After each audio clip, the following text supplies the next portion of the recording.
Hello guys, I am Vitold and some of you suggested that I go and try the current Kawasaki Versys 1000. So I did, and I got myself on the SE version with some additional equipment on top of that, and it was a very interesting experience. So Kawasaki says that it's an adventure bike, and I think that knowing that adventure motorcycles are only sometimes used for some gravel roads, it is actually fair to position it in this category. So I wasn't exactly sure seeing the pictures, this 17-inch front rim and a 4-cylinder engine, but seeing it with my own eyes on the spot, it started making actually a lot of sense. And I had no huge expectations, and that was a great approach, as it let me actually absorb a lot of what this bike is about. And I feel that it can be doing a lot of things pretty well. Whether or not those things are worth the price of the whole motorcycle in this version is another thing. So let's dig into what it's like to ride it. So seeing the bike in real life, it is much larger than in the photos. It doesn't feel any smaller than a Triumph Tiger 1200, and both of these look pretty similar in terms of design as well. So it is big, and watch this one. It looks much better than in the photos. And I was initially hesitating to decide whether to take it, to ride it, as I thought that I would be embarrassed by how ugly it is. But it really is not that bad, according to my own personal subjective view and taste. Yeah, there are slightly weird proportions, as it looks like a bird with its feathers standing upright on its butt because of that super tall rear rack with the passenger seat. The smaller front wheel doesn't help balancing, the big fairings above it. But if you're not looking perfectly from the side, it is fine again, I think. So all in all, I wouldn't immediately cross it out. And I wish that my unit was in green color, but well, whatever. Now, the second big surprise after noticing that it's much larger and better looking than in the pictures was that this bike was drawing quite a lot of attention on the streets. And I noticed that many people were turning their heads from far away already to check what was coming. And this was because of the way that Versys 1000 sounds.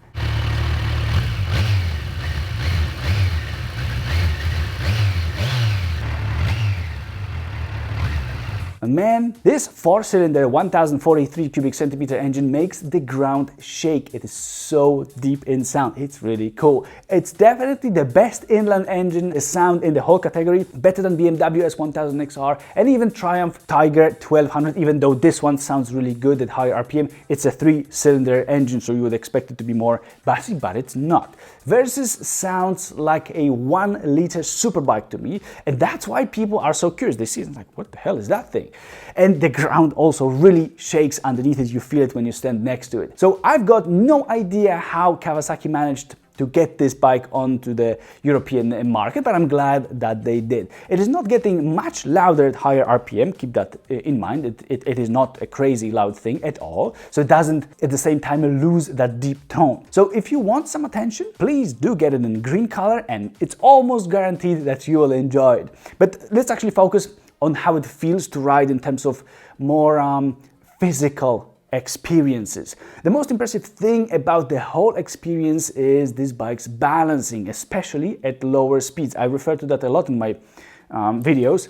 It's really important to me, and this bike is very stable, and it's true that you may ride it below 5 kilometers per hour and not struggle at all, which is super helpful in city traffic. And for your reference, 5 kilometers per hour is super slow. You need to have a really well balanced bike to be able to do it and not struggle. Now, it made me a very confident pretty quickly, and it stayed that way till the end. It's really solid and predictable here, which is not what I expected. Now imagine that you are coming to a stop at the traffic light. You stop, and for 1, 2, or even 3 seconds, you don't have to support yourself with your legs, as you can easily keep the bike upright. Of course, not always, but it's possible.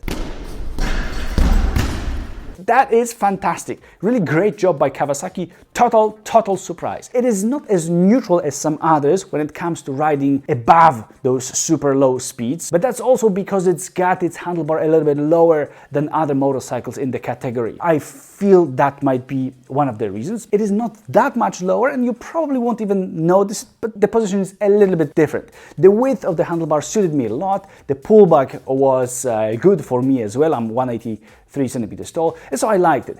I think it could be a little bit easier to change directions. I mean, I wish it was a little bit more eager to change directions, but let's not forget that it's a big and a fairly heavy motorcycle, so I get it why Versys wasn't like a, like a fly trying to get into your soup, so agile and, crazy. It was still surprisingly good, and I was happy with it in super tight traffic in the city as well. And I think that it beats many other motorcycles in such circumstances within the class. Now, there was a bit of floating when riding over bumps in turns, and rear suspension felt a little bit rubbery at those times. I wish it was a little bit more composed, but it wasn't too big of a downside. There is smaller wheel travel in the front and also in the rear than many other competitors, but on the other hand, you are not having a diving front suspension here. This one is really stable, and it doesn't get that boat feeling when pulling the front brake. I liked it too, and if not for the fairly weak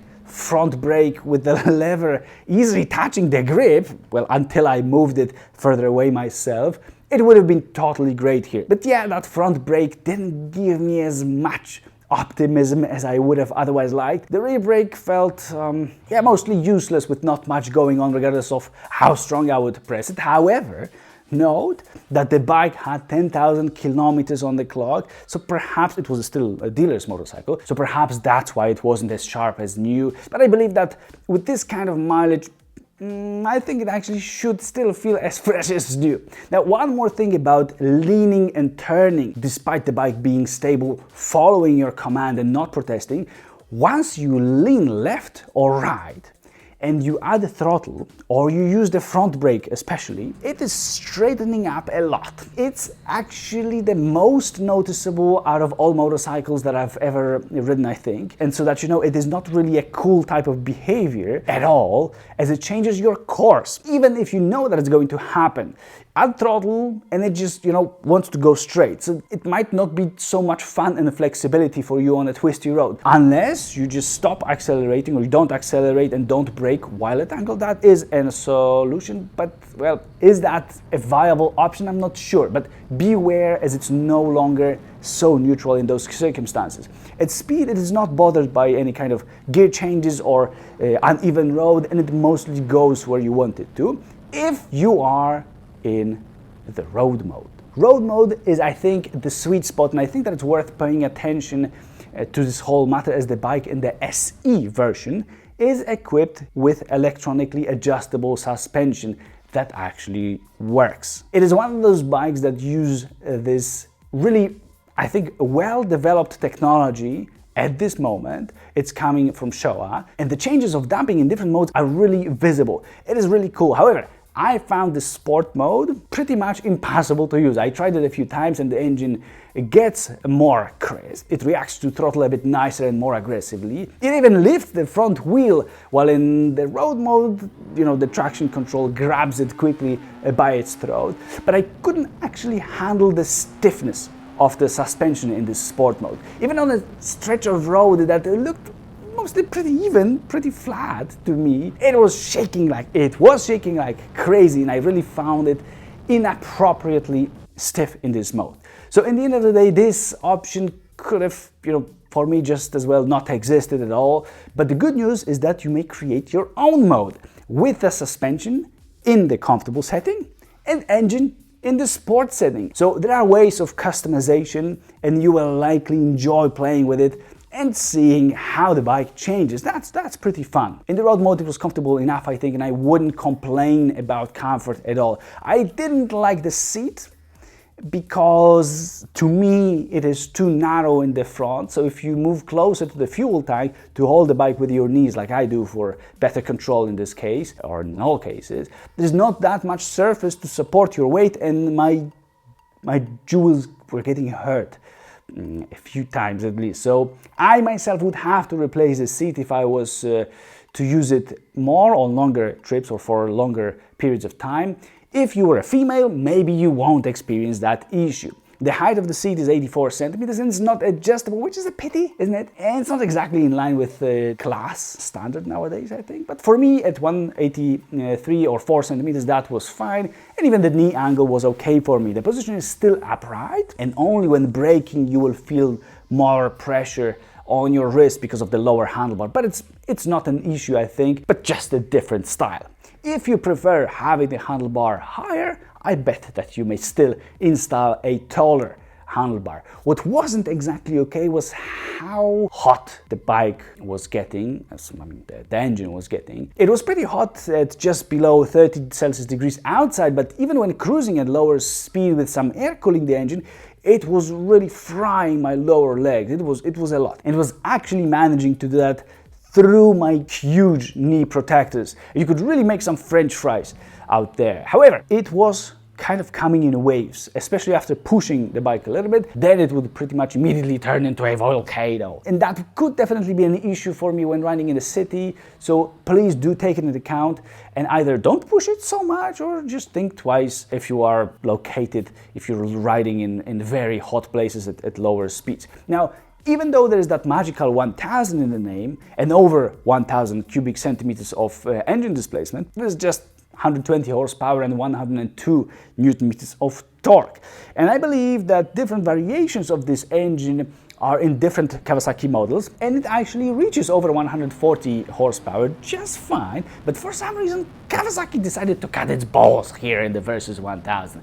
I think that they shouldn't have done it, because the bike ended up with a weirdly narrow range of useful RPM. It is pulling fine from the bottom, but without super crazy much fire. Then it reaches 8 and more thousand RPM and it feels like it wanted to wake up, and then BAM! Everything starts flashing, the cutoff power, and you've got to engage a higher gear, so it's kind of over there.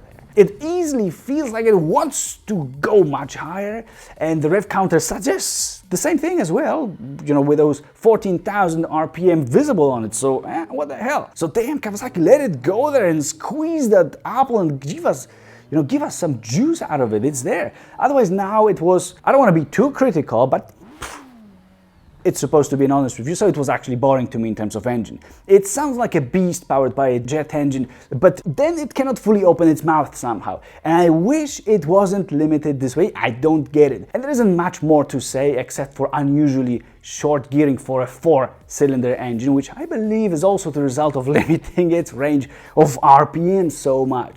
At higher gears and lower RPM, it is a true cruise ship, and well, it may be one of the slowest motorcycles in the class, but the power and torque numbers kind of also reflect that. So it is not a surprise. There is also a chain drive, so you'll have to remember to have a spray can with you if you want to go for a longer trip. Similarly, or even better equipped Triumph Tiger 1200, the new one, or BMW R1250 GS, they cost pretty much the same. Both have drive shafts, both have more power and more torque, and are way more lively at higher speeds in terms of engine. Kawasaki has a good gearbox. There can be a quick shifter that is not as fancy, as it's not as smooth and not as advanced as the one in the Triumph, for example, but it's there. It is pretty harsh, but generally it's listening to you, and maybe only once or twice it didn't let me switch to a higher gear when accelerating. It doesn't really work if you close the throttle. I was warned that it may behave like that, or does behave like that, and I confirm it does. The gear shift lever operation as a whole, or in general, is smooth and clear, and that was really nice because there is no confusion whether the gear has been engaged or not, and that's really good. It is also, I think, one of the easiest bikes to find neutral on. Wow, that's nice. So all this nicely complements the pretty smooth engine, and it pays off to engage higher gears, because holding anything above 5,000 RPM causes a lot of vibration. That's the vibration that comes to you through the seat, and they tickle you into growing. You sometimes lose a bit of performance this way by changing gears, but I'm actually not kidding. It becomes way too much vibration to ignore and keep the bike in that RPM range. But what impressed me was the quality. And the way I judge it is with my eyes and feel. And here it was surprisingly good again, especially for a Japanese motorcycle. All the switches were, to me, nicely cut, very intuitive to use. So thank you, Kawasaki, really good job. And this has to be one of the easiest setups to use. Really well done. And I only didn't like having to keep the riding mode button held for a few seconds in order to change the mode, but well, you don't change the modes all the time, so I think that's fine in the end. At least you can do it with one finger and one button. It might be hard to remember the order of the modes, so which one is below the current one and which one is above, as you've got to use either up or down a button, and it simply takes time if you go the wrong way and then have to get back because of holding the switch for some time. But yeah, a nice looking, nice feeling and nicely positioned switches, I think. The indicator switch was a bit small, but in the right place and with a solid click when switching the indicators off, so very nice. There weren't that many buttons, and most of them were on the left handlebar, including the ones responsible for cruise control. On the right handlebar, there's a menu / accept button, so if you want to play with menu and settings, you need your both hands in action. The whole display can be in white or in black, and you switch it just by pressing one of the buttons, and there are also two themes, so to say. None is very impressive, and visibly they are a little bit behind competition with those large and fancy screens, but at least here the display switches immediately on, not after 20 seconds like in Africa Twin that cannot handle loading itself, or in the Triumph Tiger 1200 which also takes a few seconds. So a good example by Kawasaki in this particular area. And just look at this, an analog rev counter, my ass, the one bike that lets us see the needle go up and down and truly enjoy the experience. I love it. And the setup maybe wasn't as modern and fancy, but I don't really mind that. And instead I enjoy the real rev counter, seriously. To me there still can be this smaller display like the one here, but with some nicer stuff. Probably that would be a nice improvement. So if they do make it nicer, I think it would be the best combination. It could be the best combination of them all. I suppose that won't happen, but whatever. The windshield wasn't the best actually. And the higher the speed was, the more it was shaking my head, and there was some air shooting at my helmet at the same time. It still got the taller windscreen, the SE version. Now looking at the windshield, I would guess that that air was coming through that cutout hole in it, but I cannot know that for sure. Still, I collected a few bugs on my visor, and I think I would replace the windshield in the end. And I haven't tried any lower position because the adjustment system is crap generally. You've got to stop the bike, use your both hands to loosen both knobs that may be actually very hard to turn, as there isn't a good spot to grab them by. You've got to move the windshield with one hand, at least in the unit that I was riding. So you've got to hold the windshield with one hand, grab and twist the knob with the other, and then you're done. Well, alternatively, you may also move the whole windshield holding it by those knobs, and maybe indeed that would have been a better way. And the deal is that you cannot let it go, as it just drops to the lower position like a rock to the bottom of the sea. So that's the issue here. It's not holding it so that you can adjust it with one hand and then just twist the knobs. And it actually looks like an aftermarket solution, this whole mechanism, and reminds me of my favorite Mazda manufacturer of such systems for bikes, but for those with no adjustment basically. So there it's a cool solution, but here I would expect Kawasaki to actually come up with something more fancy, and also with Mazda you can handle it while riding, while here it just becomes so loose it drops on the bottom, so you still have to use two hands. There's a little bit of a minus here. Fuel tank is 21 liters, which is plenty, and the claimed weight of the SE version is 257 kilograms. It starts from 253 kilograms in a regular version of a Versys 1000, and I suspect that weight might be given with fuel, but Kawasaki isn't stating it clearly, nor with how much fuel, so we won't know for sure. I think we should stick to that assumption, and it doesn't really matter anyway until you drop the bike and have to lift it from the ground. What matters is how it feels. And it didn't feel heavy, but all Versys models have 15 centimeters of ground clearance according to Kawasaki. And there's one more thing. For some reason, in the rain mode, the suspension is allegedly even more soft and comfortable than in the road mode. I'm not sure what it's got to do with rain and slippery roads, but it was all actually triggered by me switching the modes when being stationary in terms of the dealership, and when I was checking how they feel when pushing the bike kind of down with my weight, and I actually felt the difference between the road and rain mode, with suspension becoming even softer in rain. That's how I realized that. Pretty interesting. I of course confirmed that later. However, I wish that there was a way of changing the suspension settings separately and in a different way than just choosing a solo rider with a passenger or with luggage, etc. It doesn't really tell me much what that means. That might be a practice copied from BMW, and I don't like it this way myself. I prefer choosing from softer to stiffer, and I would appreciate that more, just like in Drive. You've got certain modes, regardless of your riding mode. I think I would like it this way the most. Now, this SE version had heated grips, it had this bigger windshield, it had additional cornering lights on the sides, it had a standard LED front light, it had ABS traction control that isn't exactly the best in sport or road modes. There was cruise control, a quick shifter, those additional riding modes that the base version doesn't have, also an electrically adjustable suspension that the regular Versys doesn't have, but I think it's worth having. What it doesn't have, or it cannot have, is keyless access, heated seats, and there is no rear radar and no blind spot monitoring and warning at the same time. There is no height adjustable seat, which is a little bit strange, no heel hold system, which is, I think, mostly useless anyway. But out of all that, I only wish that it could have keyless ignition and a fuel cap, as I miss those things in any motorcycle that doesn't have them. That's what I think is convenient. I like that myself.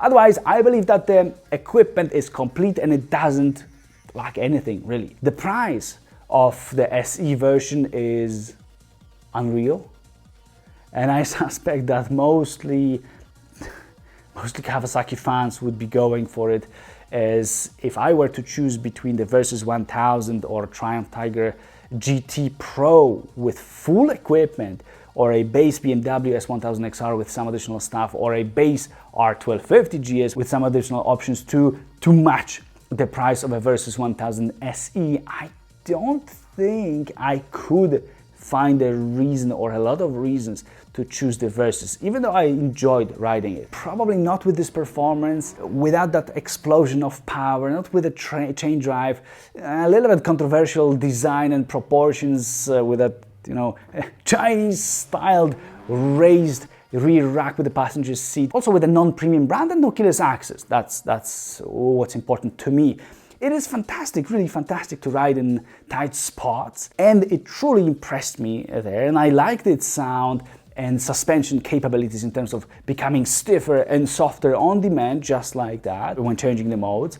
In the end, not looking at the ambitious price, with not that much justification, I would be giving it a 7 out of 10, mostly scoring in the low speed stability area, which is very useful in my opinion. In my riding, it would be very useful. And I feel that it could be compared with a V-Strom 1050 XT, while it's, look at that, it's 36% more expensive than the V-Strom, and it basically has a quick shifter, cornering lights, adaptive suspension. That would be basically it as extras in comparison to it. Then I would be comparing it with BMW S1000 XR because both have a 4-cylinder engine, sporty ambitions and a 17-inch front rim, but BMW has an overwhelming edge in terms of performance. And I would also probably try to match it with Triumph Tiger 1200, as it's got an inline 3-cylinder engine and it's also pretty good at low speeds. It's not as good, I think, as the Kawasaki, but I think that Tiger is significantly better, mostly let me say it, everywhere else for a similar price. That's where Kawasaki gets me confused a little bit. Still, I enjoyed the ride, and not having to buy the bike, I wouldn't mind riding it every day just to, you know, comfortably, not too quickly, but with a lot of confidence, get somewhere that I need to get. Taking everything into account, including the price, I think that could be a solid 6.5. And that's it from me. It was an interesting experience, and I believe that Kawasaki can make an even better motorcycle out there. out of what they already have achieved with this Versys 1000. So yeah, that's it guys. See you in the next one. Bye.